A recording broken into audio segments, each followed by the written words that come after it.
Hi and welcome to Abbey Community Church Online. We meet in person at Leslie's Lodge at 10:30 on a Sunday. You're welcome to join us there, but still we're going to have this presence online for as long as it's needed and wanted. Today's an all-age service, so up at the lodge people are going to be banging some percussion and joining in different ways.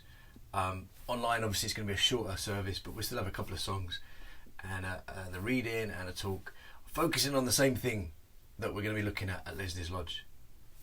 The feast, the banquet, the party, which is a picture, a story that Jesus shares in Luke 14, which is all about heaven.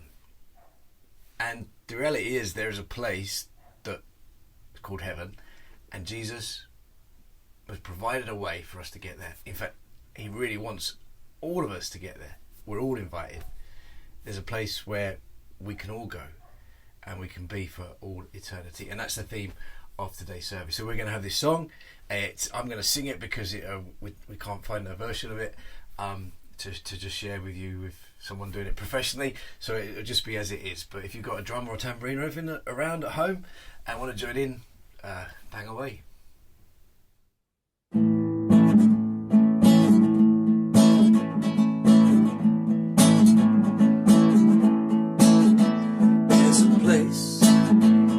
The streets shine with the glory of Him. There's a way we can go there, we can live there beyond time. Because of you, because of you, because of your love, because of your blood.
Stories of the Bible, the parable of the great banquet.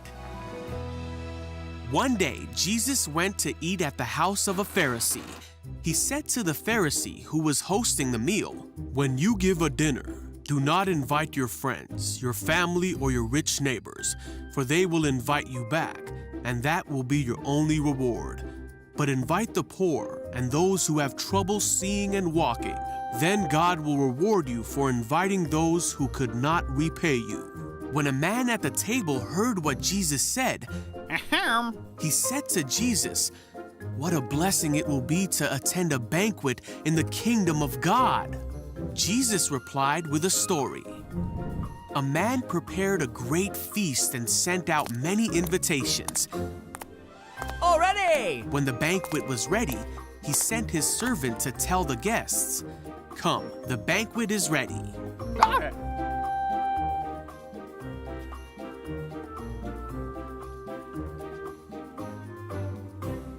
But they all began making excuses.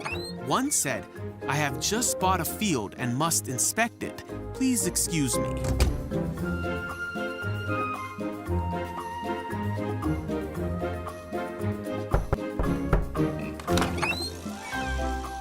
Another said, "I have just bought 5 pairs of oxen and I want to try them out. Please excuse me." Another said, "I just got married, so I can't come."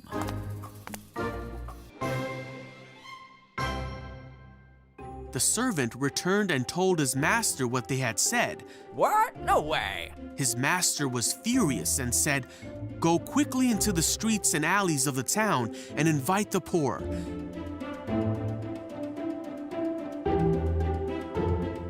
and those who have trouble seeing and walking."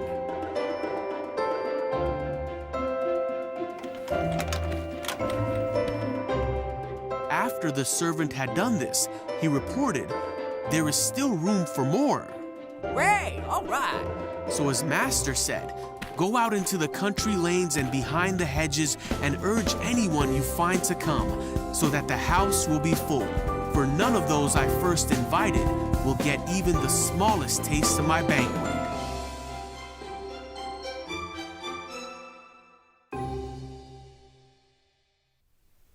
Well, I'm sure we all love the idea of getting an invite. Sometimes invites come in the post, maybe to a wedding, maybe they get handed to us at school or at work to a birthday party or a celebration of some kind. And if we've never had an invite to anything, I'm sure we love the idea. And this talk, or this passage that we've already had read to us from Luke 14, is about being invited to the best party ever. Like the best party ever. Like a party like no other. And Jesus introduces the story and talks about it being a great banquet, and immediately the people who would have heard it in his day would have kind of made a connection with heaven. They would have understood straight away that he was talking about heaven, I'm sure, because in the Old Testament, heaven was described as a banquet. And as you heard in the reading, the Pharisee said to Jesus, "Oh, it'd be so great when we get to be at the banquet with God." He's talking about heaven. So this is an illustration about heaven. Jesus is talking about heaven. And it's compared to a great banquet. Not just a banquet. Not just a party. Not just a feast. A great feast. A great party. The best ever that anyone could be invited to and be a part of. So the banquet is heaven, and the host of the party, the host of the banquet, is of course God, who generously wants to share with us all that is good and all that he is his. Heaven is his home, his kingdom, and he wants us to share it with him. Because in this story, and we'll get there in the end, everyone is invited. We're all invited. That's what this story is about. It starts with some people being invited, particularly, but it ends up spreading. The invite goes out to anybody and everybody, and people of all different backgrounds. In the story, the host is clearly rich. He can put on a massive party with a massive spread, and he clearly has enough space for lots of people. He's already invited people beforehand, we're told. Verse 17 says, "At the time of the banquet, he sent his servant to tell those who had been invited, 'Come, for everything is now ready.'" So some people are already invited beforehand. And without going too into it in too much detail, in some ways Jesus is saying these people are those who know the Bible, that they know what God's word says. They've already been invited, if you like. They've already experienced and know something of God. Kind of talking about the Jewish people, the Jewish nation. But when it comes to it, the actual party is now ready. He invites them, and what happens? These people who already have a connection with the host, already have some kind of knowledge of him and experience of him, and have already been invited, rather than saying, yes, this is what I've been waiting for, I'm coming, they all, verse 18 says, began to make excuses. Jesus just highlights 3 examples of the excuses that they kind of give. Verse 18, I've just bought a field and I must go and see it. Please excuse me. I did it in that stupid voice because it sounds pretty stupid. I mean, how many people buy a field, like a big plot of land or a house, and don't see it? Like, oh, I've just bid for this house or this massive field on eBay and I won the bid and I'm going to go and see it. That's not usually how it works. You already go and check it out beforehand. But that aside, this guy, this person, is basically putting the worldly things, the things of this world that are passing and don't last forever, in front of the things that do last forever. Because this, again, remember, this part is about going to heaven. And this guy has chosen to go look at his lovely field instead of spend eternity with God. That's pretty much what Jesus is saying. You've got another example, verse 19. I've just bought 5 yoke of oxen and I'm on my way to try them out. Please excuse me. Trying out your oxen.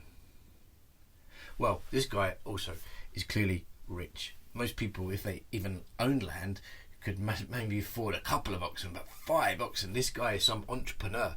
This guy is some big businessman who's doing pretty good. And even if he's interested in the party and he's like, later, you know what I mean? I'm too busy. There's too much going on. I've got this to do and I've got that to do. He's a busy businessman. But again, what is he working for?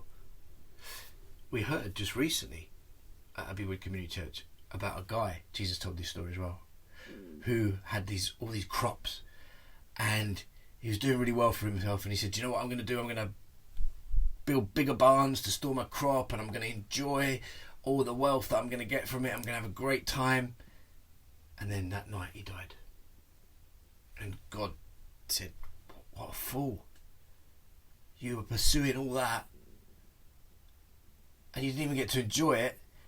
And because you were so busy pursuing that and worrying about that you've missed out on the biggest and best party, the glorious presence of God forever and all that involves. Well, another comes up with an excuse, verse 20. I just got married, so I can't come. I can't really work out exactly what's going on here. Why can't you come? Oh, maybe because you just got married, so you got invited before you got married, so the wife wasn't invited. But surely you could just ask the guy, can my wife come? And he's hardly going to say no. Maybe the wife really didn't want to go. Maybe that was it. Maybe she just didn't share the interest or desire to go, and he chose her over God. You know, I see that quite often. I've been in youth work for, I don't want to really say, but a couple of decades at least. And I've seen it regularly. Young people, really keen and interested to know more about God and about heaven and all these spiritual things, and they meet someone who doesn't share that interest, and before long you don't see them anymore. Don't know what seeds are planted. I understand that, but I've seen it again and again how so often this happens, that it's an excuse. This person doesn't share my interest, and before you know it, well, very sadly, and this is where it gets serious, right? Verse 24, I'm jumping ahead a little bit. Jesus says, I tell you, not one of those who were invited will get a taste of my banquet. Why does he say that? Well, because you have to respond to the invite. It's simple as that, really. If you don't come to the host, to God, if you don't come wanting to go to the party and be part of heaven, if you don't want that and you don't receive that invitation, or you don't follow up the invitation and come, then then you're not going to be part of it. You're going to miss out on it all. Simple as that.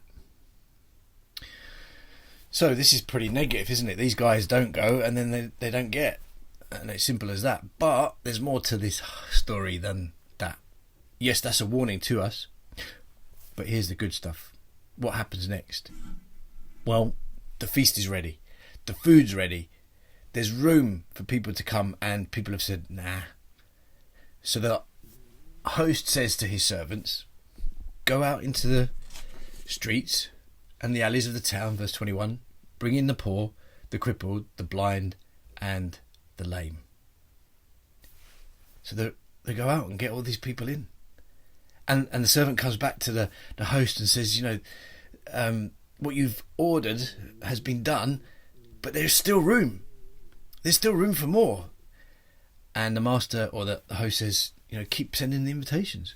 Send them further away okay, you've gone to the towns and the streets. Now go out into the outside of the towns, into the streets. Go to the people in the alleys and in the people who are in the street, the homeless, and go to the people who struggle to walk and struggle to see, who are in some way really struggling in life. To people out there who are not part of this town and maybe have never heard of me, go to them. Go tell the people that don't even know about me or my house or my party, go invite them.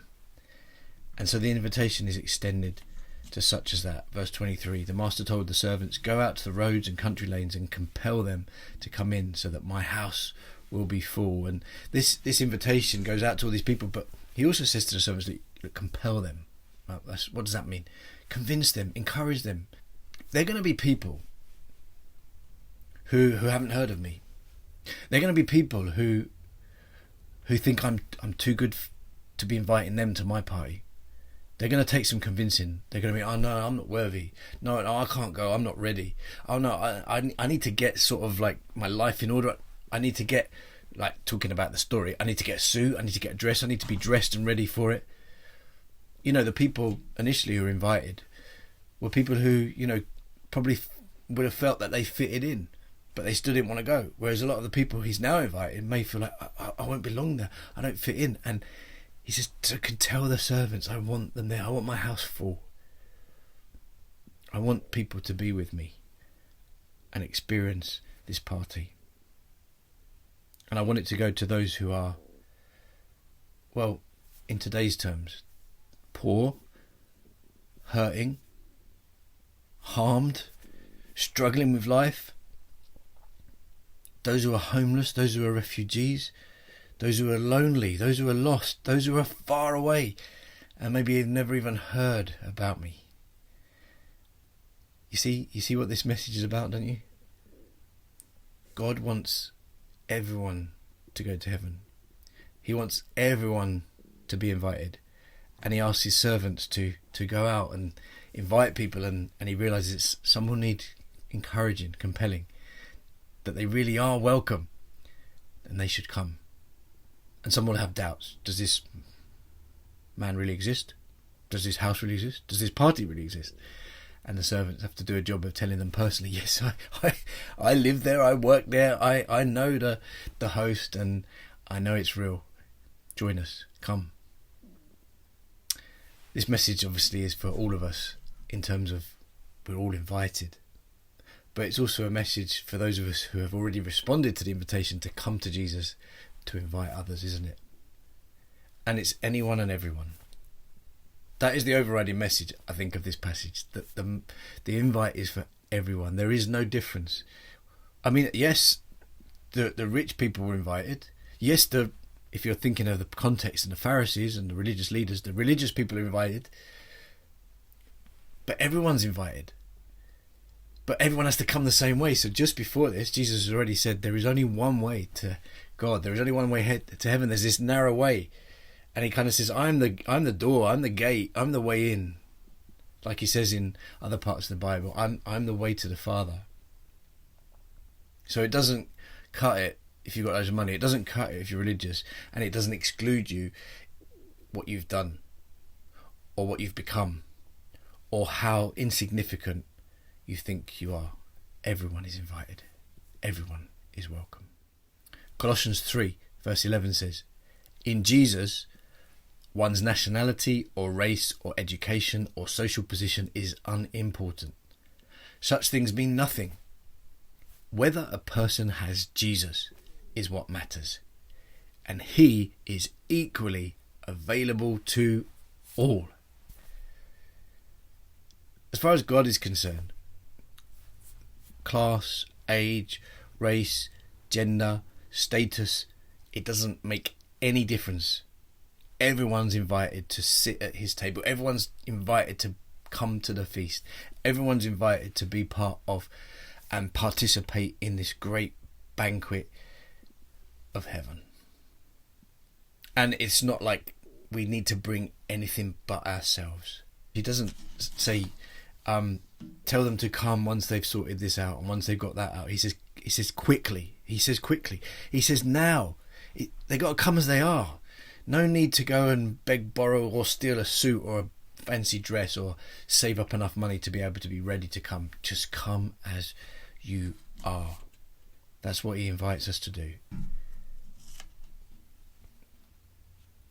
We don't have to wait to get our lives in order. We don't have to wait to feel good enough. We don't have to wait to know enough about what the Bible says. We can come to Jesus as we are, just believing that he is the way to God. He is the way to heaven. He is the way to the Father. Because of what he did on the cross, dying in our place for our sins, and because of him rising again and defeating death and sin and Satan and all the things that stopped us from going to heaven, we can now live and live with him forever. Because of Jesus. All we have to do is come. Come to him as we are, whoever we are, and he will welcome us. Other verses of scripture encourage people of all different backgrounds to come. Matthew 11 verse 28, come to me, all you who are weary and burdened, and I will give you rest. John 7:37, let anyone who is thirsty come to me and drink. To children and young people in Luke 18 verse 16, he says, children, they should come to me, and others should not hinder them. For the kingdom of God, if you like, the party, the feast, the banquet, belongs to such as these. And what's interesting in the verses that we looked at from Luke 14 is in verse 22 it says, there is still room. There is still room. There's room for you. There's room for your friends. There's room for your family. There's room for people in Abbey Wood. There's room for people in other parts of London, the UK, and parts all over the world where maybe people really don't know about Jesus. There's room for them. Maybe all they need is an invite from someone telling them to come, and come as they are. And it says in John 6:37 that whenever anyone does that, it says, whoever comes to me, I will never drive away. Doesn't matter who you are, who you're not, what you've done, what you've not done. All you have to do is come. Come to Jesus. Whoever comes to me, I will never drive away. And this is a message we have to bring to other people, isn't it? A message that if we know Jesus and we have kind of heaven assured and we know that's where we're heading because of what Jesus has done, then surely this parable, this story, is encouraging us and reminding us of the need to invite others and tell them quite plain and simply, all you have to do is come. Come as you are.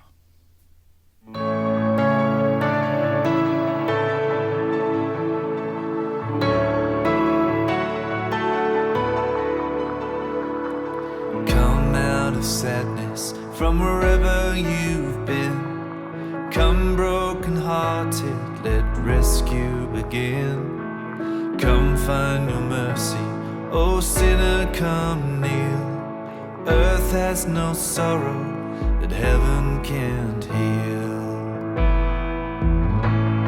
So lay down your burdens, lay down your shame. All who are broken, lift up your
that heaven can't heal.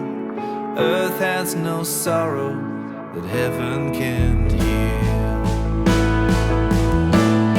So lay down your burdens, lay down your shame. All who are broken, lift up your face. Oh, wanderer, come home.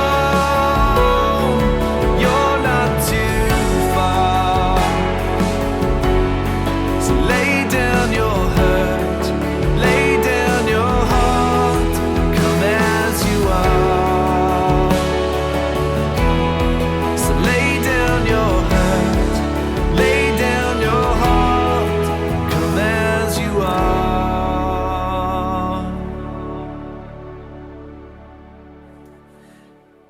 Well, we hope that was really helpful to you.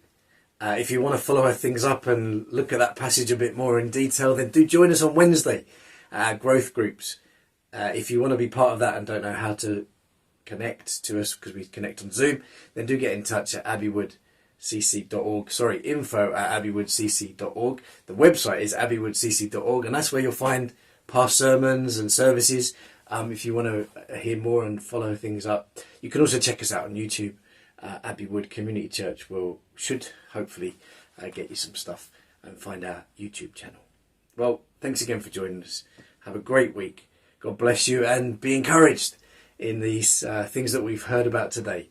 Dwell on them, read them, and if you've got any more questions, again, that email, get in touch. We'd love to talk to you and help you out. If you've got other stuff that's going on that you want prayer for, again, just use that email, or if you're part of already what goes on in the church, just get in touch with one of us leaders, and don't suffer in silence. Do let us know if you've got any needs or prayer requests, and like I say, have a blessed, great, grace-filled week.